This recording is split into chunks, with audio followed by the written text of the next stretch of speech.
अस्सलाम वालेकुम। Doctor Saira ahsan एक नए टॉपिक के साथ जो आज मैं आपके साथ डिस्कस करूंगी, शिज़ोफ्रेनिया, एक जहनी बीमारी जिसमें जो जहन है डिफरेंट किस्म के पार्ट्स में श्रिंक हो जाता है।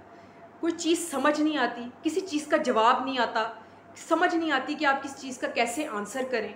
आपका माइंड जो है किसी न किसी घेरे में आ जाता है, जैसे कि डिलूजन्स, जैसे कि हेलुसिनेशंस, जैसे कि आपको कुछ आवाज़ें महसूस होती हैं कानों में, पता चलता है कि नहीं कोई बोल रहा है, कोई बात कर रहा है, किसी ने मेरे बारे में बात की है, कोई मुझे कुछ कहने की, कोई मुझे गालियाँ दे रहा है या कोई मुझे मारेगा। ठीक है, हेलुसिनेशंस होते हैं जिसमें आपको कोई खौफ, हिरास, कोई आपको आवाज़ें सुनाई देती हैं, कोई आवाज़ें महसूस होती हैं, जैसे कि आप कहती हैं कि साथ वाले कमरे में कोई मेरी मुझे आवाज़ दे रहा है, कोई मेरी कानों में आवाज़ महसूस मतलब कोई मुझे कान आवाज़ महसूस करवाने की कोशिश कर रहा है, कोई मेरे ख़िलाफ़ साजिश चल रहा है। जैसे कि आप सो रहे हैं तो आपको फ़ील होता है आपके कानों में कुछ आवाज़ें महसूस होती हैं आपको। ठीक है, जिसमें डिलूजन्स में आपकी ये चीज़ें आ जाती हैं जो कि जैसे कि कोई किसी ने आपके माइंड के ऊपर कब्ज़ा किया हुआ है, जैसे कि हकीकत में इस तरह की कोई चीज़ होती नहीं है, लेकिन कहने का मतलब है कि आप किसी obviously this is a psychological issue. ये एक ज़हनी, एक मेंटल हेल्थ जो है उसके ऊपर हम बात कर रहे हैं और एक मेंटली इशू है। ठीक है, ये एक बहुत ज़्यादा जो है सीवियर बीमारी है शिज़ोफ्रेनिया। इसकी डिफरेंट किस्म की जो हैं वो टाइप्स भी होती हैं, जिसमें पैरानॉइड शिज़ोफ्रेनिया होते हैं, कैटाटॉनिक शिज़ोफ्रेनिया होते हैं। ठीक है, जिसमें और मल्टीपल शिज़ोफ्रेनिक डिसऑर्डर्स होते हैं। ठीक है, जिसके अंदर ये है कि फ्लैट इफ़ेक्ट्स होते हैं, बहुत ज़्यादा फ्लैट इफ़ेक्ट्स, जिसमें इसको कहते हैं स्पार्ट जज्बात, जिसमें इंसान डटा रहता है एक चीज़ के ऊपर, यानी कि इंसान का जो बिहेवियर है वो किसी एक वे में नहीं होता। जो बहुत एक्सट्रीम जो है वो बहुत एक्सट्रीम पे चला जाता है, जो बहुत नॉर्मल है वो नॉर्मल पे आ जाता है, जो बहुत खुश होने वाले हालात होते हैं उनके अंदर वो बिल्कुल ही रोना धोना करके जो है वो साइड पे बैठ जाता है। इसको ये कहते हैं कि दिमाग पे आपका कंट्रोल नहीं होता, आपकी हरकत पे आपका कंट्रोल नहीं होता, आपके जहन पे आपका कंट्रोल नहीं होता, आपकी सोचों पे आपका कंट्रोल नहीं होता। ठीक है, ये चीज़ें जो हैं इसके अंदर आती हैं। ठीक है, फ्लैट इफ़ेक्ट्स पार्ट जज्बात में ये आते हैं कि जिसके अंदर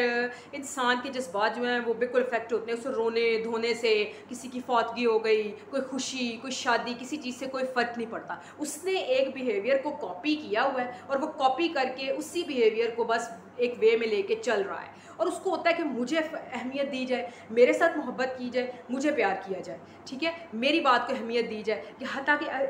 रियलिटी में ऐसा कोई होता नहीं है कि उसके साथ कोई इशू हुआ हो। ठीक है, फ्लैट इफेक्ट्स में ये चीज़ें आ जाती हैं, सपाट जज्बात जिसे कहते हैं। ठीक है, उसके अलावा ये है कि इसके अंदर जो एक इंसान ने ना अपनी एक दुनिया बनाई होती है, जिसमें एक रियलिटी जो है नाम की कोई चीज़ होती नहीं है। एक माइंड होता है जिसके अंदर बस ये सोचा होता है कि ये ऐसे ही है, फलाने का किसी के साथ अफेयर चल रहा है। ठीक है, मुझे एक बीमारी है, मेरी बीमारी के ऊपर कोई वर्क नहीं कर रहा, एक वे में, यानी कि इतना ज़्यादा एक एक्सट्रीम लेवल पे आ जाना और इस हद तक उस एक्सट्रीम लेवल को अपने ऊपर सवार कर लेना, उससे ऑब्वियसली आपकी पूरी पर्सनैलिटी डिस्टर्ब होती है, आपका बिहेवियर पूरे का पूरा जो है वो बिल्कुल ज़ीरो होके रह जाता है। आप किसी वे में वर्क नहीं कर पाते, आप कोई काम नहीं कर पाते अपने से रिलेटेड। आप एक जिस तरह जिसे कहते हैं कि एक आपके जो इफ़ेक्ट्स हैं, जो आपके पूरी की पूरी पर्सनैलिटी है वो इस हद तक एक घेरे में आ जाती है, आपका माइंड इतना घेरे में आ जाता है कि वो डिफरेंट पार्ट्स में ना तकसीम हो जाता है, जैसे कि डिवाइड हो जाता है। ठीक है, श्रिंक हो जाता है, जिसे कहते हैं श्रिंक होने का ये मतलब होता है कि जैसे कि फॉर एग्ज़ाम्पल आप एक काम कर रहे हैं। ठीक है, एक काम कर रहे हैं तो उसके अंदर आपको कुछ इश्यूज़ आ रहे हैं, तो यानी कि नेगेटिव बिहेवियर का इतना ज़्यादा उस शिज़ोफ्रेनिया में जो है इफ़ेक्ट होता है, इस कदर उसका इफ़ेक्ट है कि आप किसी अपने इफ़ेक्ट्स को, अपनी जो आपके एक्सप्रेशंस हैं, आप उनको किसी तौर बदलने को तैयार होते ही नहीं हैं। ठीक है, हद से ज़्यादा एक्सट्रीम। कैटाटॉनिक स्टूपर में ये होता है कि यानी कि एक हाथ के स्टूपर्स होते हैं, जैसे कि हाथ ऊपर करके खड़े रहना, सर को नीचे करके, टांगे ऊपर करके खड़े हो जाना, यानी कि इस हद तक जो है ये इश्यूज़ जो हैं वो इंसान की पर्सनैलिटी को और उसके माइंड को इतना उन्होंने कैप्चर किया होता है कि वो जो है वो आगे उसके ऊपर किसी तौर में जो है वो वर्क वो आगे वे में कर ही नहीं पाते। ठीक है, और इसके अलावा शिज़ोफ्रेनिया जो है ये ऐसी बीमारी नहीं है कि जैसे कि जिसका कोई ट्रीटमेंट ना हो। इसका ट्रीटमेंट है, इसका कुछ साइकोलॉजिकल थेरेपीज़ होती हैं, कुछ साइकोथेरेपीज़ होती हैं ठीक है। इसके अलावा इसकी कुछ मेडिकेशंस भी होती हैं जो कि पेशेंट को दे के, कुछ ECT हमारी कुछ थेरेपीज़ हैं जो कि हम लोग पेशेंट पे अप्लाई करते हैं, जिससे ये होता है कि वो एटलीस्ट अपने वे में काम करना शुरू कर देता है। देखिए, शिज़ोफ्रेनिया का पेशेंट जो है वो 100% रिकवर नहीं होता, कहीं बस हमने उसके बिहेवियर को मैनेज करना होता है, एक मैनेजमेंट करनी होती है उसके बिहेवियर के साथ, ठीक है। उसको रियलिटी का यकीन दिलाना होता है कि आपने ये काम इस तरह है, ये काम इस तरह है, यानी कि ये कह लें कि उसके बिहेवियर की मैनेजमेंट होती है, और जो मेडिसिन्स होती हैं वो उसके माइंड को, जो भी इश्यूज़ हैं, जो भी केमिकली इश्यूज़ होते हैं माइंड में, उसको जो है वो ठीक करने में किरदार अदा करती है, ठीक है। इसीलिए देखें, आपके इर्द गिर्द कोई शिज़ोफ्रेनिया का पेशेंट है, या आपको लगता है कि एक इंसान बहुत एक्सट्रीम लेवल पे अपना वर्क कर रहा है, या वो किसी दूसरी दुनिया में है, उसको कोई डिल्यूजन्स हैं, उसको हेलुसिनेशंस हैं, उसको कुछ आवाज़ें महसूस होती हैं, उसको वो कहता है कि लो जी मेरे से कोई इंसान आता है, बातें करता है, यानी कि एक खौफ व हिरास है बहुत ज़्यादा उसकी ज़िंदगी में, तो ऐसे इंसान के ऊपर आप फ़ौरन उसके साथ बात करें, उसको यकीन दिलाने की कोशिश करें कि आप उसके फ्रेंड हैं, आप उसके साथ ये काम करना चाहते हैं, ठीक है। आप उसके साथ बात करना चाहते हैं, उसकी प्रॉब्लम को मतलब निकालें बाहर,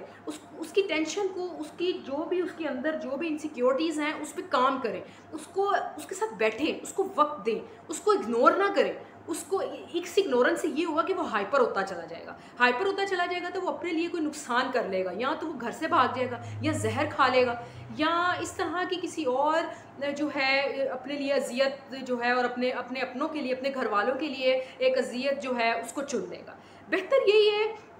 कि आप अगर इस तरह की किसी बीमारी में मुब्तला है, किसी टाइप में मुब्तला है, जैसे कि मल्टीपल डिसऑर्डर्स में हैं आप शिज़ोफ्रेनिया के, तो इसके ऊपर पढ़ें, इसके ऊपर आपका कोई अजीज़ इसमें मुब्तला है तो आप इसके ऊपर स्टडी करें। ऑब्वियसली वो तो इतना सेंसिबल नहीं है कि वो मतलब अपने लिए ख़ुद वर्क कर सके, ये काम हमें दूसरों की फलाह बहबूद के लिए करना पड़ता है। तो आप देखें उसको, और उसको इस चीज़, और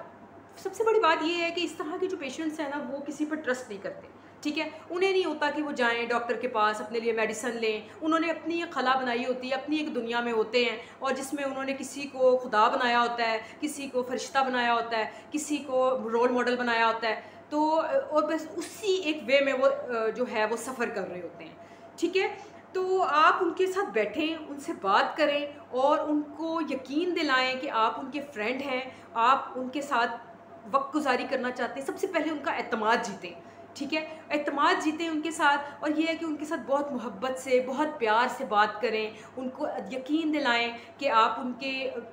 उनके साथ सिंसियर हैं, आप उनके साथ मोहब्बत करते हैं। और